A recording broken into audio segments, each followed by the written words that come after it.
Many people struggle with recurring self-doubt, procrastination, and unfulfilled goals, unaware that their subconscious mind is silently scripting these patterns through deeply ingrained limiting beliefs. These invisible barriers, formed by past experiences and societal conditioning, filter their reality, causing them to overlook opportunities and sabotage their own success. The Mastermind Control Secret reveals how to identify and reprogram these subconscious programs using practical, neuroscience-backed strategies like the 5-second rule, affirmations, and visualization. Readers must dive into this book to unlock the tools needed to break free from mental chains, conquer resistance, and shape a reality aligned with their true potential. The book summary: The Mastermind Control Secret. Introduction: The unseen force within. Imagine for a moment that the greatest obstacle to your dreams isn't the world around you, not society, not circumstances, not other people, but something far closer: your own mind. What if I told you that right now, at this very moment, your thoughts, emotions, and decisions are being shaped by an invisible force, one you've never consciously chosen? This is the premise of The Mastermind Control Secret, a powerful book that unveils the hidden mechanisms of your subconscious and equips you with the tools to take back control. We'll dive deep into this transformative guide, exploring how your mind operates like a computer running outdated software you didn't even write. We'll uncover the science and psychology behind mental programming, learn practical strategies to rewire your brain, and discover how to break free from the invisible chains that have held you back. By the end, you'll see your mind not as an enemy, but as your greatest ally, a tool you can master to shape the life you've always wanted. So, let's begin this journey to mental freedom. Chapter 1: The Hidden Mechanism That Controls Your Life. The book begins with a bold claim: you are not fully in control of your mind. At this very moment, up to 95% of your decisions, actions, and emotional responses are driven not by your conscious will, but by your subconscious programming. This hidden mechanism, the book explains, operates like an autopilot, running scripts written long ago by childhood experiences, societal conditioning, and past traumas. These scripts dictate how you react to stress, whether you pursue your goals, and even how you see yourself. The authors introduce neuroplasticity, the brain's ability to rewire itself, as the key to breaking free from this automatic programming. Mental discipline, not luck or talent, is what separates those who succeed against all odds from those trapped in cycles of self-doubt and procrastination. To illustrate, consider Sarah, a young professional who dreams of starting her own business. Every time she sits down to plan, a wave of hesitation washes over her. She tells herself, "I'm not ready yet," or "What if I fail?" These aren't random thoughts. They're the result of a subconscious script formed in childhood when her parents warned her to play it safe and avoid risks. Sarah's not lazy or incapable. Her mind is simply following a program that equates safety with staying small. The book argues that Sarah, like all of us, can rewrite this script. By challenging these thoughts and taking small, deliberate actions, like drafting a business plan despite her fear, she can rewire her brain to see risk as opportunity. This example underscores the chapter's core message: your mind is either your greatest weapon or your greatest weakness, depending on whether you control it or it controls you. Let's expand on this with another scenario. Imagine John, a student who freezes during exams despite hours of preparation. His heart races, his mind goes blank, and he feels like a failure. This isn't because John lacks intelligence. It's because his subconscious associates high-pressure situations with a childhood memory of being humiliated for a wrong answer in class. That single experience created a program that triggers anxiety whenever he's tested. The book suggests that John can break this cycle by using neuroplasticity. By practicing deep breathing during low-stakes quizzes and visualizing success before exams, he can gradually rewire his brain to associate tests with calm confidence. These examples show that change isn't about forcing willpower, but about understanding and redirecting the subconscious mechanisms that drive our behavior. Chapter 2: The Silent Architect of Your Reality. Moving deeper, Chapter 2 reveals your subconscious as the silent architect of your life, constructing your reality through a neural network called the Reticular Activating System, RAS. The RAS acts like a mental gatekeeper, filtering the overwhelming data bombarding your brain, sights, sounds, sensations, and deciding what reaches your conscious awareness. It prioritizes information that aligns with your subconscious beliefs, effectively shaping what you notice and how you interpret the world. If you believe you're unworthy of love, your RAS will highlight every rejection while ignoring signs of affection.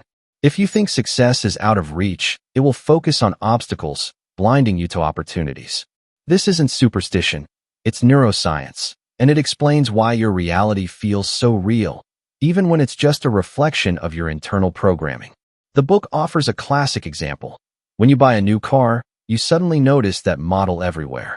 It's not that more of those cars appeared. Your RAS has flagged them as relevant, so they stand out. Let's expand this to a real-world scenario. Meet Emily, a graphic designer who believes she's not creative enough to compete in her field. This belief, rooted in a teacher's offhand critique years ago, causes her RAS to filter out her successes. When a client praises her work, she dismisses it as luck. When she's offered a high-profile project, she hesitates, convinced she'll fail. Her reality, stagnation in her career, isn't objective. It's a projection of her subconscious lens. The book suggests that Emily can change this by exposing her mind to new inputs, studying successful designers, affirming her creativity daily, and taking on small projects that prove her capability. Over time, her RAS will start noticing opportunities and successes, reshaping her reality to match her new beliefs. Another example involves Alex, a single parent who believes life is always hard. This belief, absorbed from watching his parents struggle, causes his RAS to focus on every setback, a late bill, a stressful day, while ignoring moments of joy or progress. The book advises Alex to consciously seek evidence to the contrary, noting small wins, like a kind interaction with his child, or visualizing a life of ease and abundance. By flooding his mind with positive inputs, Alex can retrain his RAS to filter reality differently, proving that the world isn't inherently hard. It's just been programmed to seem that way. This chapter drives home a powerful truth. To change your life, you must change the lens through which your subconscious views the world. Chapter 3. Rewiring the Hidden Programs. Chapter 3 dives into the practical heart of mental transformation. How to reprogram the subconscious programs that have been running your life. The authors explain that your beliefs were formed through repetition and emotional intensity, especially in childhood when your brain was in a theta wave state, absorbing everything like a sponge. A single moment, like being told you're not good enough or experiencing a public failure, can create a lifelong limiting belief. But because of neuroplasticity, these beliefs aren't permanent. You can overwrite them by challenging old patterns, seeking evidence to contradict them, and acting in alignment with the person you want to become. The process feels hard at first because you're carving new neural pathways, but with consistency, these new patterns become automatic. Take Maria, a woman who avoids public speaking due to a humiliating presentation in high school. Her subconscious has programmed her to associate speaking with embarrassment, so she declines opportunities to lead meetings, stunting her career. The book suggests Maria start by identifying this belief. I'm bad at public speaking. Next, she should question its validity. Is one bad experience proof of lifelong incompetence? To rewire her mind, Maria could practice speaking in low-stakes settings, like a toast at a family gathering, and visualize delivering a confident speech. Each small action weakens the old neural pathway and strengthens a new one, until speaking feels natural. The authors emphasize that this isn't about forcing confidence, but about proving to your subconscious that a new reality is possible. Let's consider another case. Tom, a freelancer who believes money is hard to earn, a belief rooted in his family's financial struggles. This program causes him to undervalue his services and avoid negotiating better rates. The book advises Tom to challenge this belief by researching successful freelancers, affirming, I create wealth easily, and taking bold actions, like raising his rates for one client. Each step provides evidence to his subconscious, gradually replacing scarcity with abundance. These examples highlight the chapter's core strategy: awareness of limiting beliefs, repetition of new ones, and action to embody them. By persistently acting as if you're already the person you want to be, you rewire your brain to make that identity your reality. Chapter 4. The Battle Between Conscious and Subconscious. Chapter 4 paints a vivid picture of an internal war, your conscious mind, brimming with ambition, versus your subconscious, a stubborn guardian of familiarity. The conscious mind sets bold goals, waking up early, launching a career, overcoming self-doubt. But the subconscious resists, clinging to old habits and fears. Why? Because it equates safety with the known, even if the known is stagnation. The book likens this to a car. Your conscious mind is the driver, setting the destination, but your subconscious is the engine, controlling whether you move. If it's programmed with beliefs like, "I'm not good enough," or "change is risky," it'll steer you back to your comfort zone, no matter how much you want to change. Consider Lisa, who resolves to exercise daily to boost her health. For a few days, she's motivated, hitting the gym with enthusiasm. But soon, she hits the snooze button, telling herself, "I'll start tomorrow." This isn't laziness. It's her subconscious resisting the unfamiliar. Years ago, Lisa internalized the idea that she's not athletic after struggling in school sports. Her subconscious triggers procrastination to keep her in the safe, familiar pattern of inactivity. The book suggests Lisa use the 5-second rule. When she feels resistance, she counts 5-4-3-2-1 and acts before doubt takes over, like lacing up her sneakers immediately. Another strategy is gradual exposure, starting with a 10-minute walk daily to ease her subconscious into exercise. These tools help align her conscious goals with her subconscious programming, turning resistance into momentum. Let's expand with another example. Mark, a manager who wants to speak confidently in meetings, but freezes when all eyes are on him. His conscious mind knows he's knowledgeable, but his subconscious, scarred by a childhood memory of being laughed at during a school play, triggers anxiety. The book advises Mark to push through discomfort by practicing in low-stakes settings, like sharing ideas in small team huddles and visualizing successful presentations. Each action rewires his brain, proving to his subconscious that speaking is safe. This chapter teaches us that change feels hard because you're battling ingrained programs. But with persistence, you can train your subconscious to support your dreams. Chapter 5. The Silent Architect. How your subconscious shapes your reality. Chapter 5 deepens the exploration, casting the subconscious as the silent architect of your life.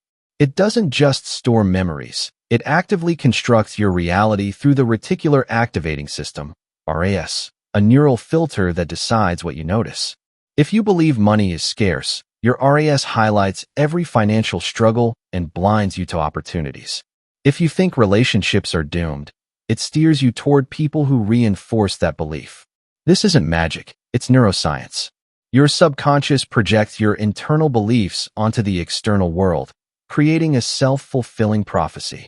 The book revisits the car example. After buying a new model, you see it everywhere because your RAS flags it as relevant. Let's apply this to Rachel, a recent graduate who believes jobs are hard to find. This belief, absorbed from news and her parents' struggles, causes her RAS to focus on rejections.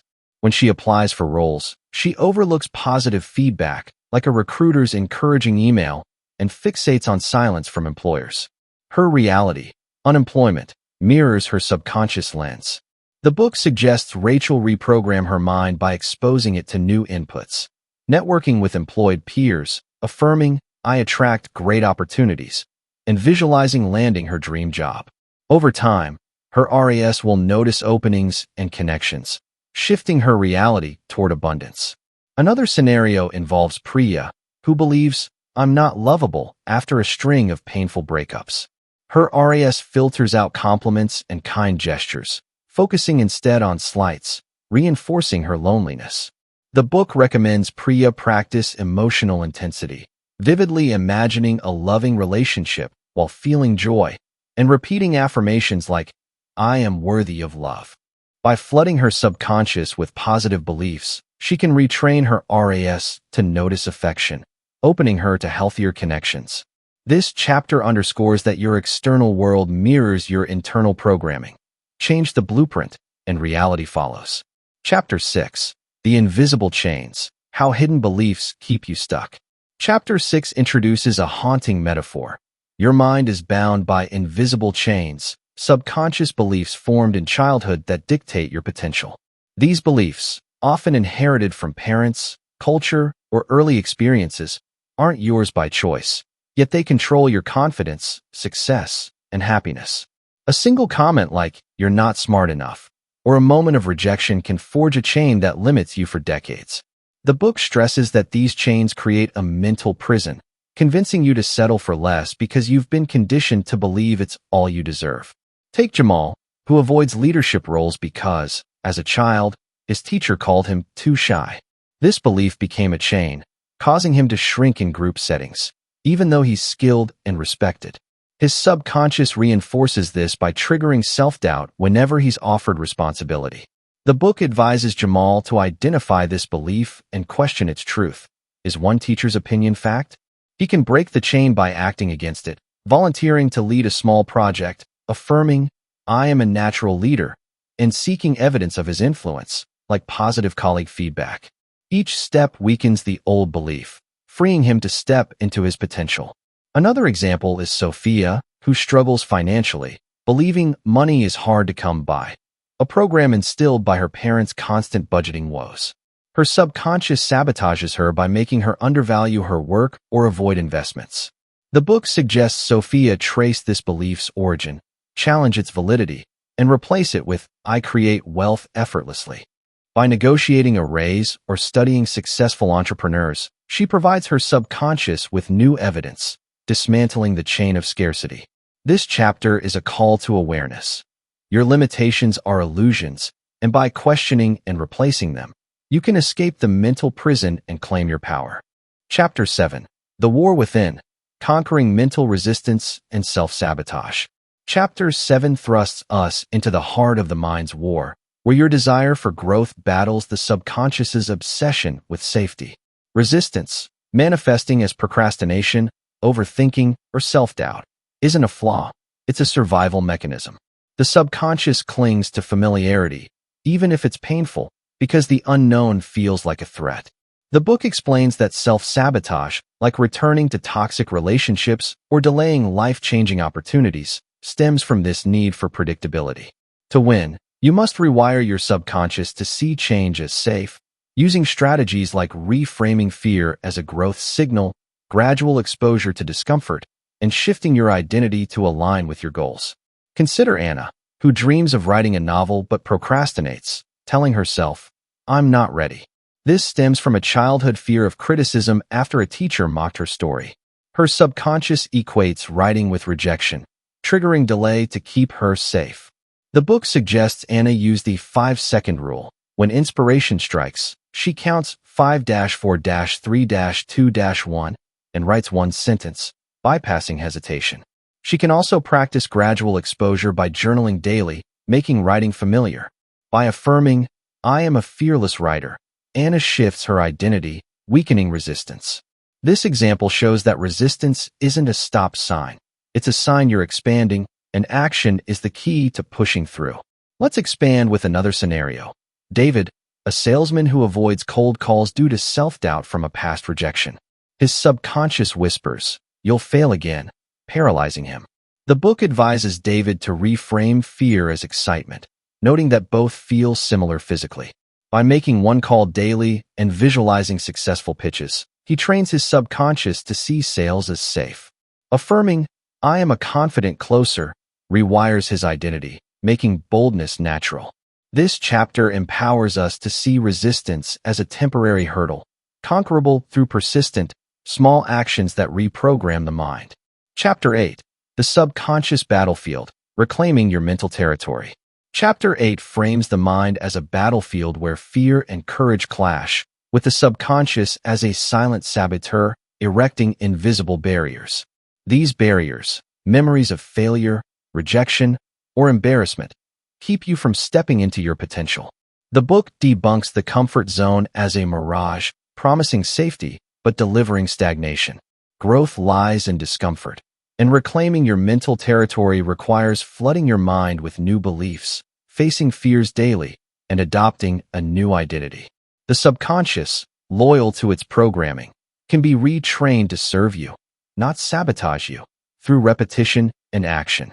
The text uses the metaphor of a vast field with an invisible barrier holding you back. Let's apply this to Mia, an aspiring entrepreneur who hesitates to launch her startup, haunted by a failed school project that left her humiliated. Her subconscious flags risk as danger, whispering, "You'll fail again." The book suggests Mia flood her mind with new instructions, affirming, "I always find a way," and studying successful entrepreneurs. She can face fear by taking small risks, like pitching to one investor, proving to her subconscious that failure isn't fatal. By identifying as a resilient founder, Mia rewires her mind to embrace challenges. Her reality shifts as opportunities, once invisible, come into focus. Another example involves Carlos, who avoids social events, believing, "I'm not likable," after being bullied as a teen. His subconscious creates barriers, making him retreat from connection. The book recommends Carlos break this pattern by attending one event weekly, affirming, "I connect effortlessly," and visualizing warm interactions. Each step makes socializing familiar, dissolving the barrier. This chapter inspires us to see discomfort as the gateway to transformation, urging us to act boldly to reclaim our mental freedom. Chapter 9. Breaking the Chains, Reprogramming the Subconscious for Success.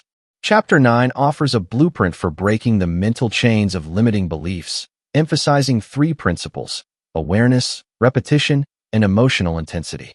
Awareness involves identifying subconscious programs. Recurring struggles signal beliefs like, "I'm not worthy," or "success is hard." Repetition installs new beliefs through daily affirmations and actions, while emotional intensity accelerates change by making new beliefs feel real. The book stresses that reprogramming isn't passive. It requires relentless commitment to overwrite old patterns with empowering ones. Take Elena, who can't save money, believing, "I'll always struggle financially," a program from her parents' constant debt. This belief causes her to overspend, reinforcing scarcity. The book advises Elena to identify this pattern through self-awareness. Why does she feel compelled to spend? She can challenge the belief's truth and repeat affirmations like, "I manage money wisely." To add emotional intensity, Elena visualizes financial freedom with excitement, feeling the pride of a growing savings account. By tracking small savings wins, she provides evidence to her subconscious, breaking the chain of struggle. Over time, her reality shifts toward abundance. Another scenario is Liam, who avoids promotions, believing, "I'm not leadership material," after being overlooked in school. His subconscious sabotages him by triggering self-doubt during opportunities. The book suggests Liam question this belief's origin and affirm, "I am a natural leader." He can practice leadership in small ways, like organizing a team project, and visualize commanding a meeting with confidence, infusing the vision with joy. Each action strengthens new neural pathways, making leadership his default. This chapter empowers us to become active programmers of our minds, turning limitations into limitless potential. Chapter 10. The Hidden Puppeteer, How Your Subconscious Controls Your Reality. Chapter 10 introduces the subconscious as a hidden puppeteer, orchestrating your life through the reticular activating system, RAS, a neural filter that shapes what you notice and how you interpret the world. If you believe you're destined to fail, your RAS highlights setbacks and blinds you to opportunities, creating a self-fulfilling prophecy. The book emphasizes that this isn't fate, it's programming. By rewriting your internal narrative and acting as if your desired reality is true, you can cut the puppeteer's strings and take control. The key is shifting your identity to align with your goals, flooding your mind with affirmations, and taking bold actions to reinforce new beliefs. Consider Maya, who believes, "I'll never be successful," after watching her parents struggle financially. Her RAS filters out her achievements, like a promotion, and fixates on minor mistakes, reinforcing failure. The book suggests Maya rewrite her narrative by affirming, "I am a thriving success," and visualizing herself leading confidently, infusing the vision with excitement. By taking actions like pitching a bold idea at work, she proves to her subconscious that success is possible. Over time, her RAS notices opportunities, mentors, projects, networks, shifting her reality toward abundance. This example shows that your subconscious isn't your master. It's a tool you can reprogram to shape the life you want. Let's expand with another scenario. Ethan, a musician who believes, "I'm not talented enough," after a harsh critique in college. His RES ignores fans' praise and focuses on every missed note, stifling his career. The book advises Ethan to affirm, "I am a gifted artist," and act as if he's already successful, like booking a small gig. Visualizing a cheering crowd with vivid emotion strengthens new neural pathways. Each step rewires his subconscious, making talent his reality. This chapter underscores that you're not a puppet. You can rewrite the script and direct your own story. Chapter 11. Overcoming Mental Resistance, Winning the Inner War. Chapter 11 revisits the war within, focusing on mental resistance, procrastination, overthinking, self-doubt, as the subconscious's defense against change. These are not signs of weakness, but signals you're pushing beyond your comfort zone. The subconscious perceives the unfamiliar as a threat, triggering fear to keep you safe. The book offers strategies to overcome this. The 5-second rule to act before hesitation, gradual exposure to discomfort, and identity shifting to embody your desired self. Resistance is universal, but it's conquerable through persistent action that proves to your subconscious that change is safe. Take Sarah, who wants to start a fitness journey but delays, saying, "I'm too busy." This stems from a belief that she's not disciplined, rooted in childhood teasing about her clumsiness. Her subconscious sabotages her with excuses. The book suggests Sarah count 5-4-3-2-1 and do a 5-minute workout, bypassing doubt. She can start small, like stretching daily, to make exercise familiar. Affirming, "I am a disciplined athlete," shifts her identity. Each action weakens resistance, making fitness her norm. This example shows that resistance is a sign of growth, and action is the antidote. Another scenario involves Ravi, who avoids networking due to anxiety from being shy as a teen. His subconscious equates socializing with rejection. The book recommends Ravi reframe anxiety as excitement and attend one event monthly, affirming, "I am a confident connector." Visualizing successful conversations builds confidence. Each interaction trains his subconscious to see networking as safe, dissolving resistance. This chapter empowers us to act despite fear, turning discomfort into a stepping stone to transformation. Chapter 12.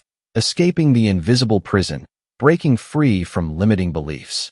Chapter 12 introduces the metaphor of a mental prison, built from limiting beliefs you never chose.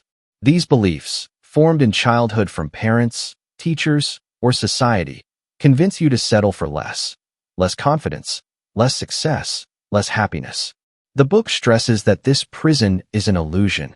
Its walls are perceptions you can dismantle through awareness and action. To escape, identify these beliefs, question their validity, replace them with empowering ones, and act in alignment with your new identity. Resistance will arise, but it's a sign you're breaking free.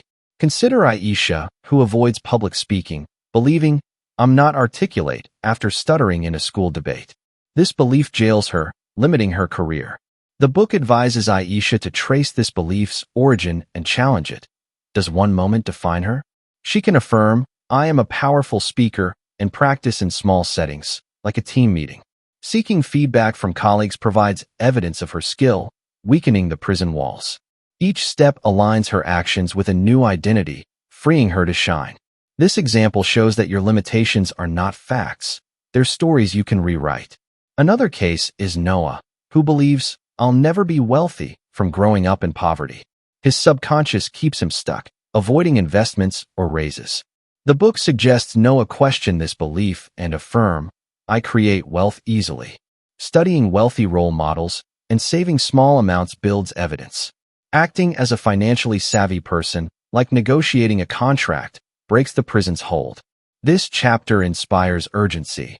Your freedom is within reach, and it starts with challenging the beliefs you've accepted as truth. Chapter 13. Mastering Mental Freedom, The Art of Choosing Your Thoughts.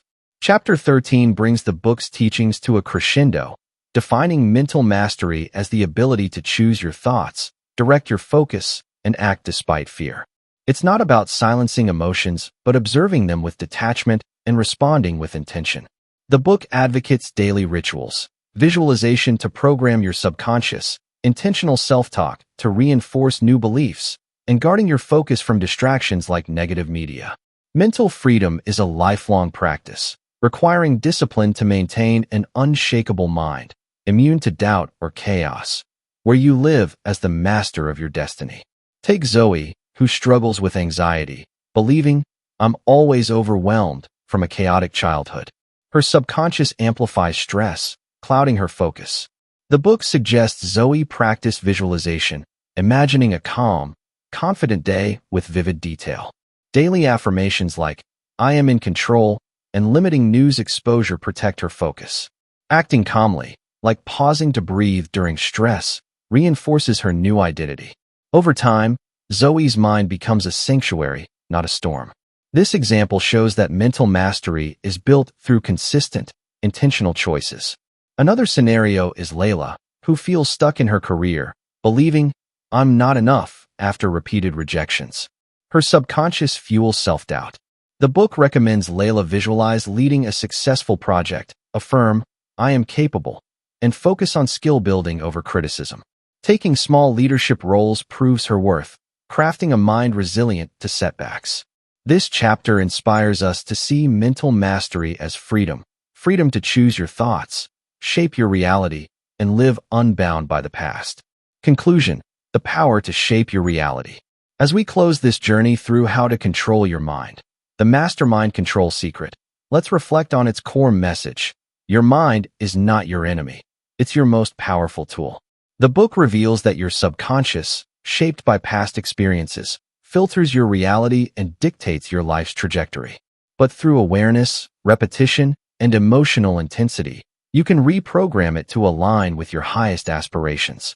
This isn't about quick fixes or motivational fluff. It's about understanding the neuroscience of your brain and taking deliberate action to rewrite its code. The strategies: questioning limiting beliefs, acting despite fear, shifting your identity, are practical tools to break free from mental chains and step into a life of limitless possibility. The book's significance lies in its empowerment. You're not a victim of your circumstances or past. You have the power to choose your thoughts, rewire your brain, and create a reality that reflects your true potential. Whether you're battling procrastination, self-doubt, or unfulfilled dreams, this book offers a roadmap to mental mastery. It challenges you to stop waiting for the perfect moment and start now. Because the moment you take control of your mind, everything changes. As the authors ask, are you ready to step into your power? The answer lies in your choice to act, to persist, and to become the architect of your own mind. This is your moment. The war within is over, and you are the one who wins.